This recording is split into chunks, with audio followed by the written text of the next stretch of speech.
Best Youth Speaker in Asia 2022. Mao kini ang gipasidungog sa usa ka tinun-an nga taga-dakbayan sa Danao. Siya si Khella Caputolan kinsa usa ka youth leader sa ilang dakbayan ug kinsa usa ka tinun-an sa Cebu Technological University Danao Campus. Siya ang nagrepresentar sa Pilipinas alang sa International Leadership Exchange Summit ug iyang nabuntog ang mga contenders nga nagagikan laing nasod sa Asya. Karong buntaga ato siyang makauban ug sayranta ang iyahang sekreto sa kadaugan sa maong kompetisyon. Dinhilang sa GMA Regional TV Live. Karong buntaga, laing Pinay ang nagdala og dungog sa atong nasod usa siya ka Local Youth Development Officer nga gikan sa dakbayan sa Danao. Let's all meet Khella Caputolan.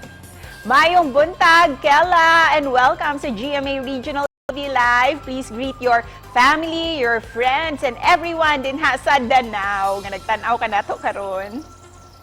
Hello everyone, mayong buntag mo pa nga adlaw no sa tanan, especially to our Kapuso viewers and to my family, my friends, akong kauban sa buhat sa Danao City Government, and of course my CTU Danao family, as well as my Project Hope, the charity-based program I founded here in Danao, and of course my friends, my every 9 friends. Hello, and I hope we are all having a good day.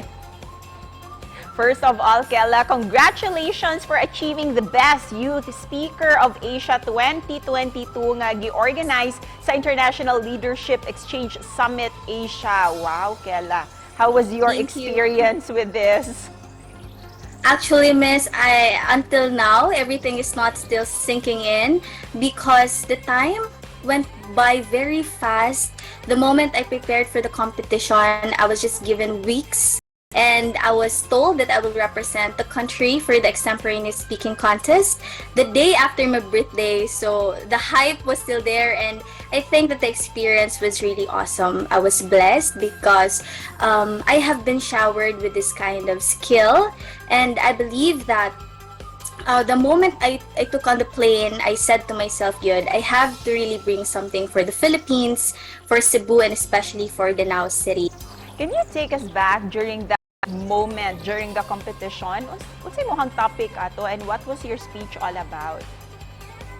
Actually, the contest was divided into 2 parts. We had preliminary question and answer portion that was more likely about a 5-minute talk about ourselves, about the advocacies we're currently fighting for. But for me, I am advocating for youth and development, for children and women empowerment. So after atong preliminary question and answer portion namo, we went back to the room because we had to observe some safety protocols. We were locked in, and then we were called by the organizers to go back because mag-announce na sa top 8. So ako ang kinalas, gitawag as finalist, then to compete on the following day. That was the final round.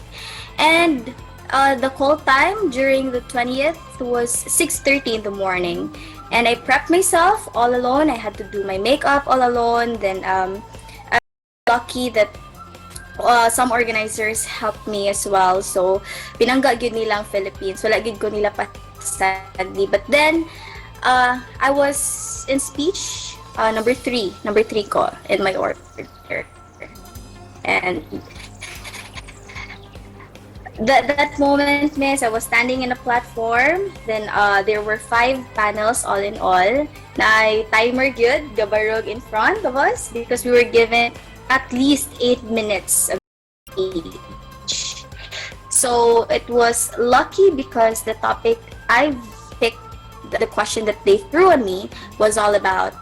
Of course, I started it confidently. I was using the greetings, Tagalog greetings, like mabuhay everyone. So they were smiling when I said mabuhay because it's actually a welcoming note in the Philippines, right?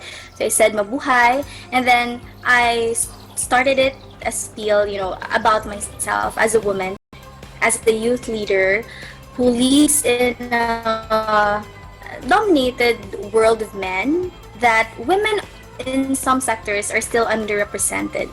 And I want to be that person or that certain woman who can uplift others through this kind of competitions. because I believe that a single word can really change the world.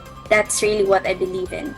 And then I just ended it up with some examples, great leaders in the Philippines. And Khella, you have really proven to be a woman leader because you have dominated your fear in front of the other contenders from the Asian countries. How has this experience changed your life, Khella?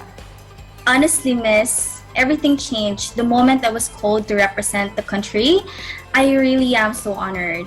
And it did change my life in a way na I had to really put some pressure in me. Though I know na maybe I am just so relaxed within the competition, but I knew I had to, endure the challenge. So it made me stronger.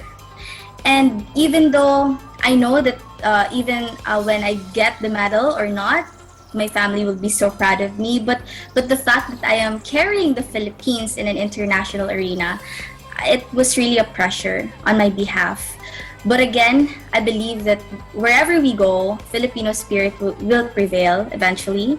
So that's the reason why I put change in my perspective. O gawas nga Best Youth Speaker ka sa LES Asia. You mentioned you also ranked 4th sa top performing female leader sa 17th Annual Leaders Summit sa Filipina Young Leaders Organization. And of course, top 8 phenomenal young women leaders sa tibuok nasod. How can you use these awards to encourage the youth to help change the world? I am really a believer na ang kabataan talaga ang pag-asa ng bayan. It may sound so common, but it is really a powerful adage that everyone should remember and understand. Because there were many instances where I felt like the voice of the youth is being neglected.